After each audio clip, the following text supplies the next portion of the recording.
Hola, el tema de hoy es los consejos nutricionales equivocados que engordaron o dejaron en los huesos a todo el mundo. Número 1. La campaña antigrasa. La guerra contra la grasa que hizo engordar a todo el planeta. Si quieres saber en qué momento de la historia la humanidad entera decidió hacer la cosa más absurda imaginable, solo tienes que mirar las décadas de 1960 a 1980. La era en la que iniciamos una cruzada global llamada eliminar la grasa para salvar la salud. La idea sonaba noble, pero las consecuencias fueron tan desastrosas que los nutricionistas modernos aún quieren llorar en la ducha cada noche. Todo comenzó cuando algunos estudios preliminares, llenos de fallos, pero promovidos como si fueran la Biblia, afirmaron que la grasa saturada causaba enfermedades cardíacas. No hacía falta analizar nada más. La sociedad solo escuchó "Fat equals death" y reaccionó como si la grasa fuese el enemigo número uno de la humanidad. Así nació una ola antigrasa que barrió Estados Unidos y después el mundo entero. Toda una generación fue educada para creer que ver aceite era ver la muerte y ver mantequilla era ver un ataúd. El resultado, un ejército de compañías alimentarias aprovechó la oportunidad. Lanzaron miles de productos con la etiqueta Low Fat impreso a tamaño cartel. Yogures, galletas, helados, cereales, todos con menos grasa pero una cantidad de azúcar tan alta que haría a cualquier médico moderno golpearse la cabeza contra la pared. Para mantener el sabor sin grasa, añadieron azúcar, jarabe de maíz y almidones refinados en cantidades absurdas. Pero nadie sospechó nada. La gente comía galletas low fat, bebía leche descremada y llenaba tazones de cereal 0% grasa como si estuvieran bebiendo agua bendita. Y lo irónico es que, cuanto menos grasa comían, más engordaban. Las tasas de obesidad en Estados Unidos comenzaron a subir de forma vertical justo en el periodo en que el movimiento antigrasa era más fuerte. No porque la grasa mala hubiera desaparecido, sino porque la población empezó a consumir cantidades enormes de azúcar, la cual, como la ciencia descubriría después, es un factor clave en la inflamación, el aumento de peso, la diabetes y las enfermedades cardíacas. En otras palabras, la gente huyó de la grasa para caer directamente en los brazos dulces pero tóxicos del azúcar. Los expertos en marketing de la época solo sonreían.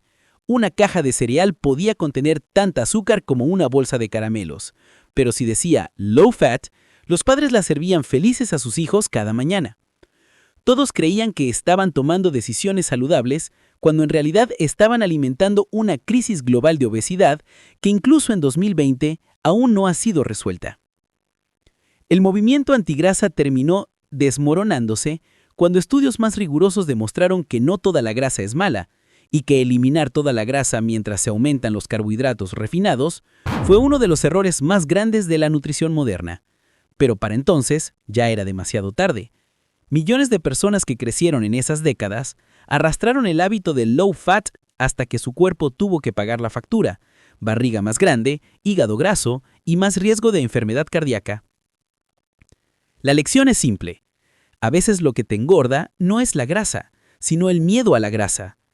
Y cuando la ciencia es borrosa, pero el marketing es afilado, toda una sociedad puede caer en una dieta que suena saludable, pero que en realidad no es más que una trampa cubierta de azúcar para que pase más fácil.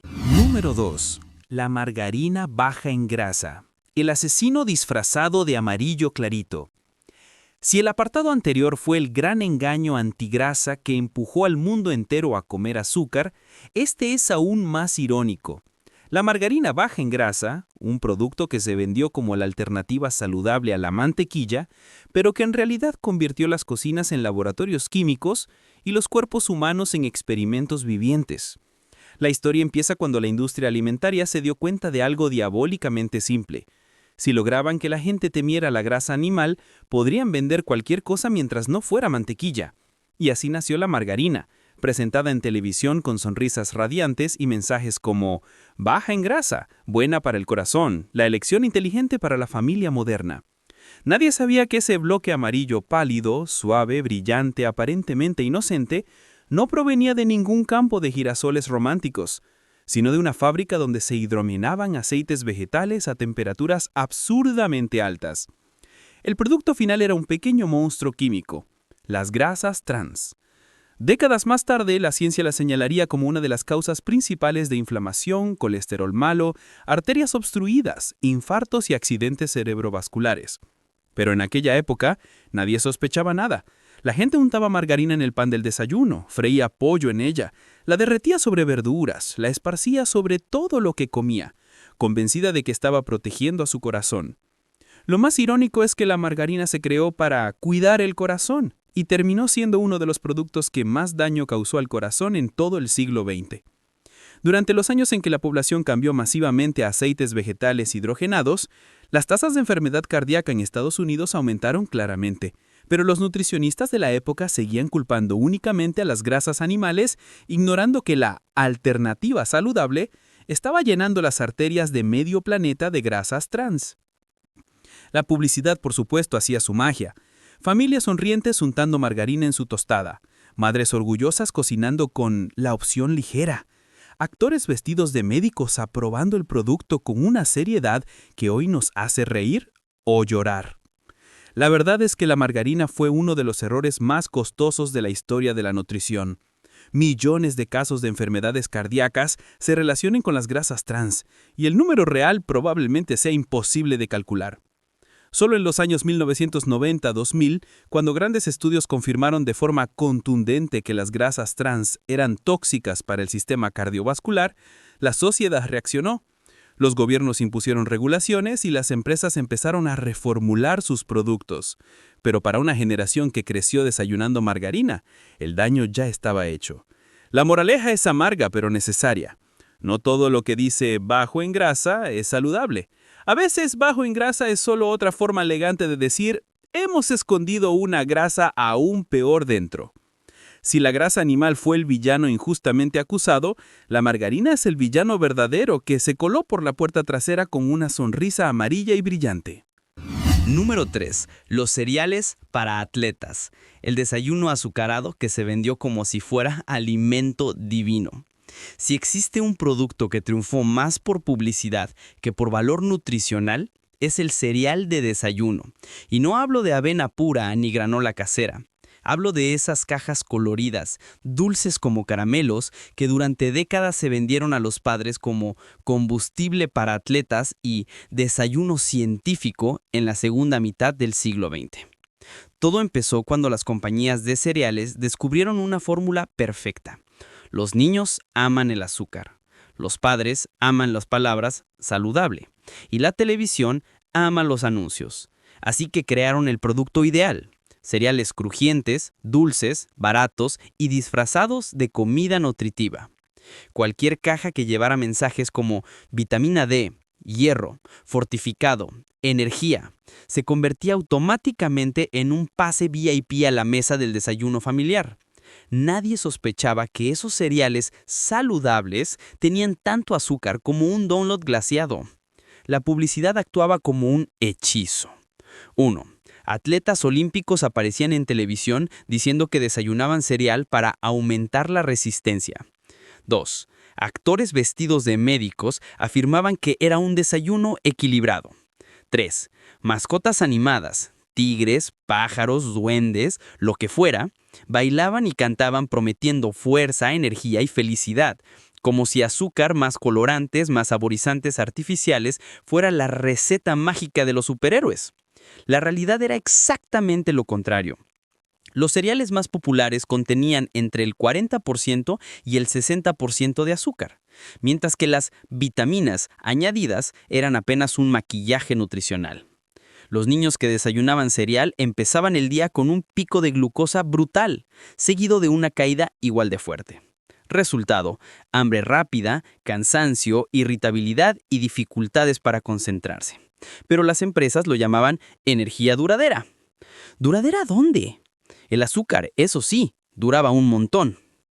En Estados Unidos, los cereales se convirtieron en uno de los factores silenciosos que contribuyeron a la crisis de obesidad infantil, y millones de adultos crecieron creyendo que estaban comiendo un desayuno científico, cuando en realidad estaban comiendo un postre disfrazado. Al principios de los 2000, cuando la nutrición moderna empezó a señalar el exceso de azúcar escondida en esos healthy breakfasts, algunas marcas se vieron obligadas a reducir azúcar o a cambiar la etiqueta. Otras simplemente pintaron la caja con colores verdes y añadieron la frase whole grain, como si eso solucionara el problema. Pero el daño ya estaba hecho. Toda una generación fue educada con la idea de que comer cereal es saludable, sin saber que empezaban cada mañana como si celebraran su cumpleaños, todos los días. La lección es tan divertida como dolorosa. Si un producto aparece demasiado en la televisión, especialmente dirigido a niños, probablemente su valor nutricional real sea inversamente proporcional al volumen del anuncio. Número 4. Las píldoras adelgazantes con anfetaminas, cuando los médicos recetaban drogas ligeras para afinar la cintura. Si crees que los anuncios de pastillas para adelgazar de hoy ya son lo suficientemente delirantes, vuelve a los años 1950, una época en la que los médicos no solo recomendaban tomar medicamentos para bajar de peso, sino que recetaban anfetaminas, sustancias que más tarde serían clasificadas como drogas fuertemente controladas. Pero en aquel entonces se vendían legalmente bajo un nombre encantador: píldoras de dieta para mujeres ocupadas. La lógica detrás de esta locura era peligrosamente simple. La anfetamina elimina el hambre, da energía, despeja la mente y te mantiene despierto. Suena como una descripción de rendimiento máximo en una máquina, ¿verdad? Así que la medicina de la época concluyó: ¡perfecto! Esta ayudará a las mujeres a mantenerse delgadas y productivas. Y así miles de recetas médicas pusieron anfetaminas en los bolsos de amas de casa en todo Estados Unidos y Europa. La publicidad era un espectáculo. Folletos mostrando mujeres sonrientes, vestidas con faldas plisadas, sosteniendo orgullosas su cajita de píldoras milagrosas. Las frases promocionales prometían pérdida de peso rápida, energía sin límites y mantener la figura sin esfuerzo. En realidad, lo que describían eran los efectos eufóricos de una droga estimulante, una que hoy, si la encuentras en alguien, justificaría una visita de la policía. Al principio todo parecía funcionar: menos apetito, más energía, más productividad, menos kilos, pero solo por un tiempo muy corto. El lado oscuro apareció pronto: insomnio crónico, taquicardia, sudor frío, temblores, ansiedad, paranoia y, sobre todo, adicción. Muchísimas mujeres desarrollaron dependencia a las píldoras de dieta, pasando de tomarlas para adelgazar a tomarlas simplemente para poder levantarse de la cama. Algunos médicos de la época insistían que no hay problema, siempre se usa la dosis correcta, pero la realidad era otra. La tolerancia aumentaba rápido y los pacientes necesitaban cada vez más para sentir el mismo efecto. El resultado fue una epidemia de dependencia que la sociedad tardó años en vincular con las píldoras milagrosas. Para finales de los años 1960, cuando los casos de adicción y muertes relacionadas con anfetaminas se multiplicaron, el gobierno de Estados Unidos finalmente intervino, reguló la sustancia y obligó a poner advertencias severas. Pero entonces, muchas personas ya eran adictas antes de que la ciencia lograra decir la frase más obvia del mundo: quizás no deberíamos usar drogas para adelgazar. Mirando atrás, esta historia es el ejemplo perfecto de cómo la industria farmacéutica de esa época intentó convertir una droga potente en una moda saludable. Y la lección sigue vigente hoy.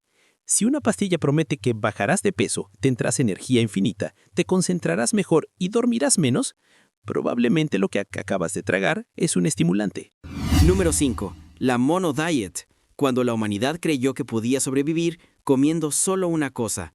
Y si existiera un premio para las dietas más absurdamente simples pero peligrosamente populares, sin duda la Mono Diet ganaría la medalla de oro. Fue una tendencia que recorrió todo el siglo XX, de Estados Unidos a Europa, basada en una filosofía que suena como la lógica de un niño de 5 años. Si un alimento es bueno, comerlo todo el día debe ser buenísimo. La Mono Diet tenía tantas versiones como seguidores y cada una más peculiar que la anterior. Había dietas de banana, donde la gente comía plátanos todo el día como si estuvieran intentando convertirse en primates. Había dietas de sopa de repollo, en las que las personas tomaban un caldo tan aguado que un soplido fuerte podría llevarse al seguidor de la dieta por la ventana. Y estaba la Milk Diet, donde se bebían litros de leche al día bajo la creencia de que la leche es el alimento perfecto de la naturaleza. También hubo dietas de uvas, patatas, manzanas, huevos, lo que fuera que estuviera de moda en aquel momento. El peligro no estaba solo en la pobreza nutricional de estas dietas, sino en la confianza ciega que la sociedad depositó en ellas. En los años 1920 y 1930, la prensa estadounidense llegó a promocionar la dieta del plátano como una cura milagrosa para la diabetes, llevando a muchos pacientes a abandonar sus tratamientos médicos para dedicarse a comer plátanos como si fuera un ritual sagrado. En los años 50, la sopa de repollo prometía perder 5 o 7 kilos por semana con la promesa de una figura tipo Hollywood. Y la Milk Diet incluso recibió apoyo de algunos médicos que recomendaban: solo necesitas descansar y beber 4 litros de leche al día. El cuerpo se curará solo. La única cosa que realmente se curaba era la paciencia de los estómagos, luchando por sobrevivir a semejante tortura láctea. Los efectos secundarios de la Mono Diet eran siempre los mismos: pérdida de peso rápida, porque el cuerpo entraba en pánico, falta de energía, déficit de proteínas y vitaminas, mareos, piel pálida como papel, caída de cabello, desmayos en el trabajo. En resumen, el cuerpo no estaba detoxificando, estaba pidiendo auxilio. Lo más irónico es que, a pesar de ser evidentemente insostenible, la Mono Diet resucitó varias veces a lo largo del siglo XX y volvió a renacer en la era del Internet. Solo hace falta un influencer comiendo patatas durante una semana y gritando "Detox" para que miles de personas lo imiten, repitiendo el ciclo histórico de autocastigo nutricional. La verdad es simple: el cuerpo humano no es un lavavajillas que funcione con una pastilla al día. Necesita variedad, equilibrio y nutrientes reales. Si una dieta suena demasiado simple, demasiado milagrosa o demasiado barata para ser verdad, probablemente sea una forma lenta de autodestrucción. La Mono Diet deja una lección eterna: ningún alimento es tan perfecto como para comerlo toda la vida, a menos que seas un panda y tu comida sea el bambú.